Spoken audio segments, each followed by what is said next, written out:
Hello students, आज के video class में मैं आपको साध्य और साधन का रिलेशनशिप बतलाऊंगी। साध्य को इंग्लिश में इंड्स बोलते हैं और साधन को मीन्स। तो साध्य यानी इंड्स और मीन्स में रिलेशनशिप। इसके पहले चैप्टर में मैंने बतला दिया था कि शुभ साध्य है और उचित साधन है। तो अतः साध्य और साधन के परस्पर संबंध आवश्यक है। तो एक प्रश्न उठता है कि साध्य और साधन में किस प्रकार का संबंध है। इन दोनों केवल नैतिक संप्रदायों के संबंध को लेकर नीति शास्त्रों में मतभेद है। कुछ नीति शास्त्रों का कहना है कि साध्य और साधन दोनों शुभ होना चाहिए, और कुछ नीति शास्त्रों का कहना है कि साध्य शुभ हो, साधन शुभ हो भी सकता है और नहीं भी हो सकता है। जो शुभ को शुभ साध्य के साथ साधन को भी शुभ मानते हैं, उचित साधनों के द्वारा साध्य की प्राप्ति को बतलाते हैं, उसे हम अध्यात्मवादी कहते हैं। और जो सिर्फ साध्य पर ध्यान देते हैं और साधन उचित हो या ना हो तो उसे हम सुखवादी कहते हैं। और इसी संबंध में मैं अपने विचार जो नीति शास्त्रों के विचार हैं उनको मैं बतलाऊंगी। साध्य का औचित्य साधन का औचित्य साध्य के औचित्य को प्रमाणित करता है। यानी साधन उचित हो तभी शुभ साध्य उचित साध्य की प्राप्ति हो सकती है। आध्यात्मवाद के अनुसार मानव जीवन का चरम लक्ष्य आनंद की प्राप्ति है, और आनंद की प्राप्ति काम वासना की पूर्ति नहीं बल्कि ईश्वर की भक्ति है, और ईश्वर की भक्ति पवित्र साधन है।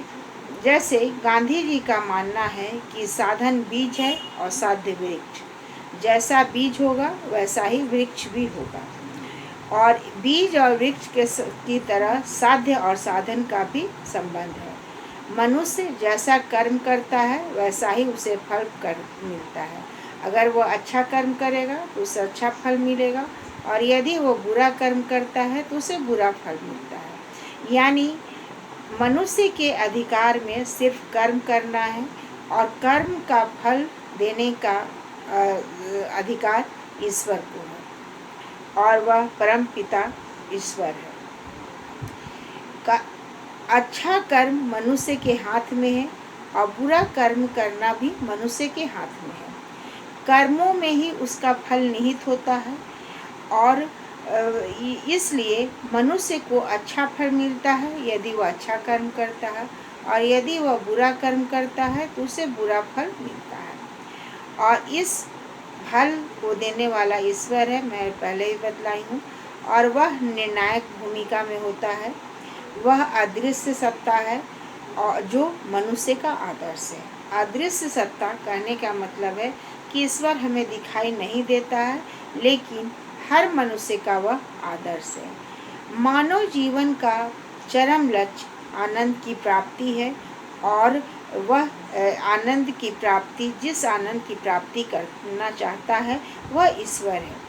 इसीलिए गांधी जी ने कहा है कि परम साध्य अनिश्चित और अनजान है, फिर भी वह सर्वत्र व्याप्त है। सर्वत्र व्याप्त है यानी सभी जगह वह है। तो मनुष्य के नियंत्रण में वह नहीं है। मनुष्य के हाथों में सिर्फ कर्म करना है। गीता में भी श्री कृष्ण भगवान ने कहा है कि मनुष्य के वश में केवल निष्काम कर्म करना है, फल की चिंता नहीं करना है। उसका काम ईश्वर का है और वह ईश्वर ही फल देगा। इसलिए निष्काम कर्म यानी बिना किसी कामना के, बिना किसी फल के चिंता किए हुए मनुष्य को अच्छे कर्म को करते रहना चाहिए। अतः अध्यात्मवाद के अनुसार साधन साध्य की पवित्रता के साथ साधन को भी पवित्र होना आवश्यक है। जैसे महात्मा गांधी ने देश को आज़ाद दिलाने के लिए अहिंसा का मार्ग चुना, तो उनका साध्य भी उचित था और साधन भी उचित था।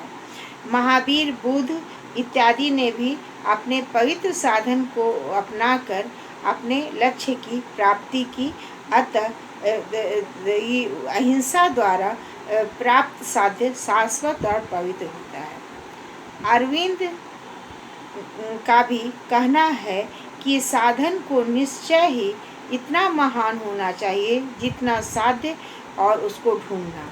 अतः साध्य को प्राप्त करने के लिए साधन का प्रयोग में लाने की शक्ति केवल अंदर की ही शक्ति के अनंत स्रोत से खोजने से प्राप्त हो सकती है।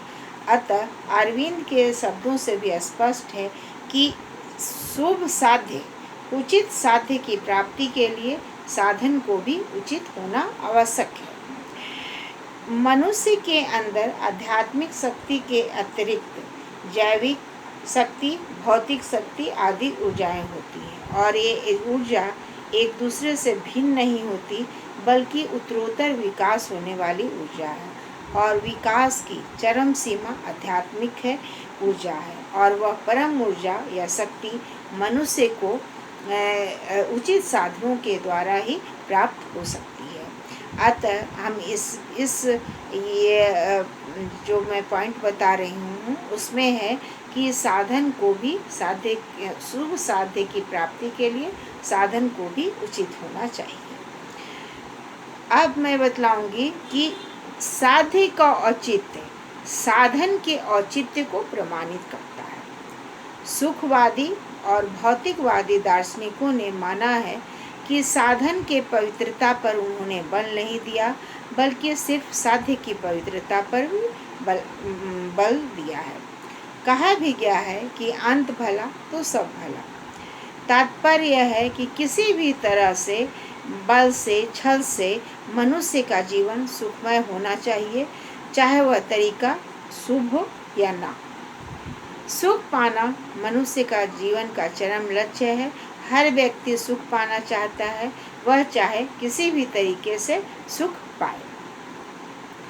इसलिए इन विचारकों का कहना है कि साध्य उचित है, इसलिए साधन भी कोई भी साधन से हम उस साध्य की हम प्राप्ति हम कर सकते हैं। चोरी, डकैती, हत्या, अपहरण, रिश्वतखोरी आदि सभी साधने किसी न किसी रूप में हिंसात्मक हैं, और इसलिए ये जो जीवन को सुखी बनाने का जो ये तरीका है, वो सभी तरीकाएं उनके अनुसार नैतिक है। मार्क्स के समक्ष वर्गहीन समाज की स्थापना करना उनका लक्ष्य था। वर्गहीन समाज की स्थापना करने के लिए वर्ग संघर्ष हुआ, उसमें बहुत लोग मारे भी गए और वह हिंसा का साधन था, लेकिन उनका साध्य जो था वो पवित्र था। वे कहते थे कि मुट्ठी भर पूंजीपति वर्ग लोग सर्वहारा यानी मजदूर वर्ग का शोषण करते हैं। वे अपने मुनाफे का बहुत कम परसेंटेज देके मजदूरों से उनका मजदूरी लेते हैं, और जितनी भी कमाई का जो भी अधिक से अधिक हिस्सा वे अपने पास रखते हैं।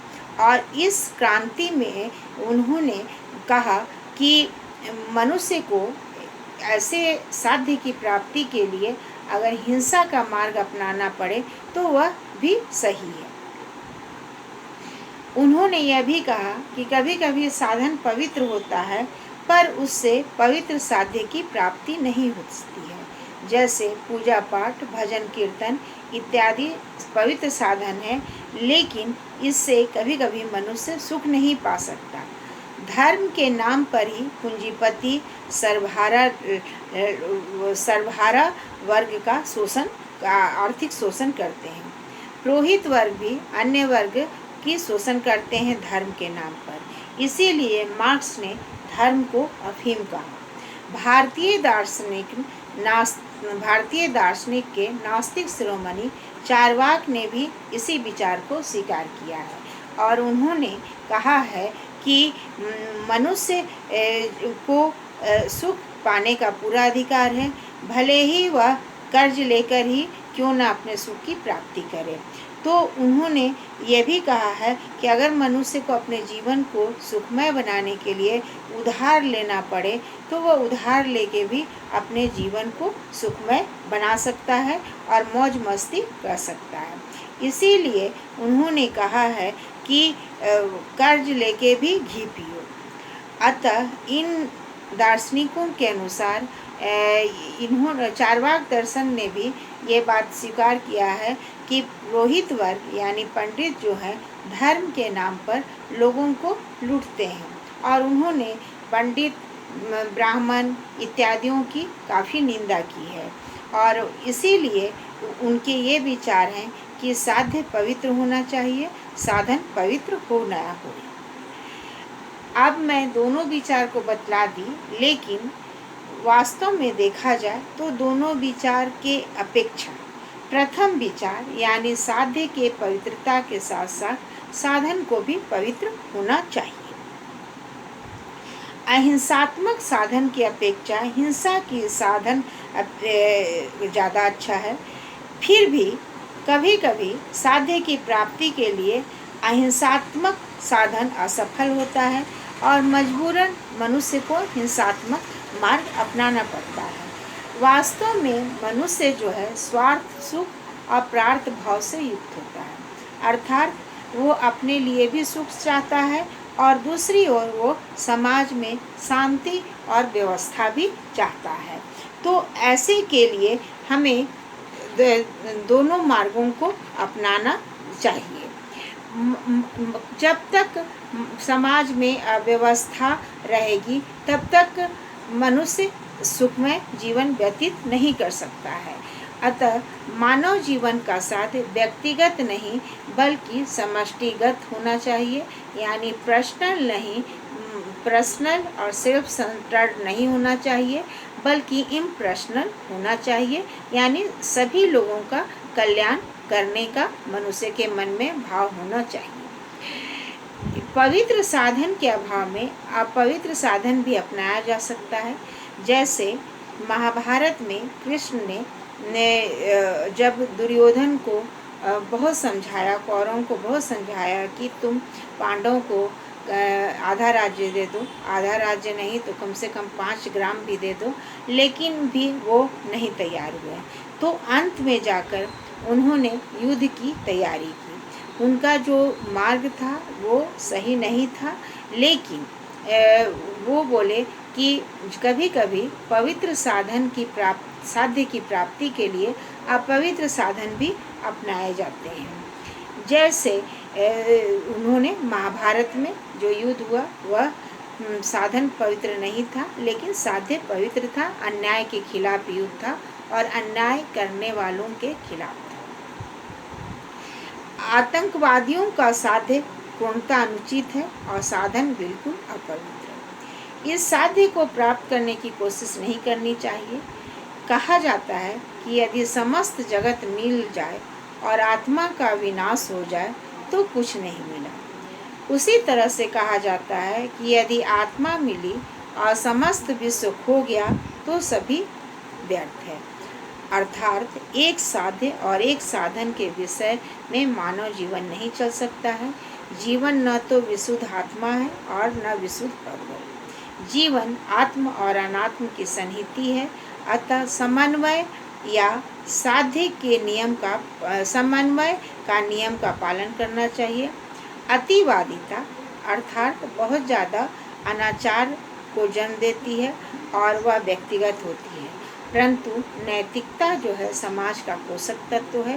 पोषक तत्व कहने का मतलब है कि वह समाज को अच्छा रूप देता है और संहारक साधन नहीं है।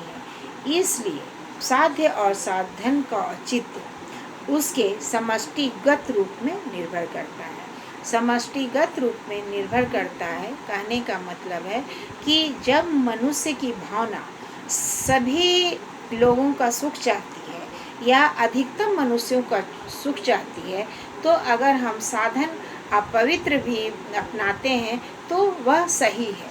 लेकिन अगर हम सिर्फ अपने व्यक्तिगत सुख के लिए कोई चीज़ अपनाते हैं तो वो गलत है।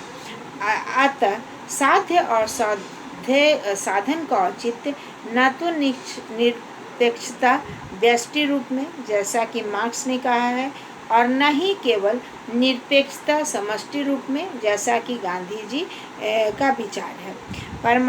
अतः अंत में यह कहा जा सकता है कि साध्य और साधन देश काल परिस्थिति के अनुकूल उसका औचित्य प्रमाणित होता है। अतः साध्य और साधन सापेक्ष होता है, निरपेक्ष नहीं। अर्थात कहने का मतलब यह है कि साध्य और साधन अलग अलग नहीं है, बल्कि एक दूसरे पर निर्भर करता है। Thank you.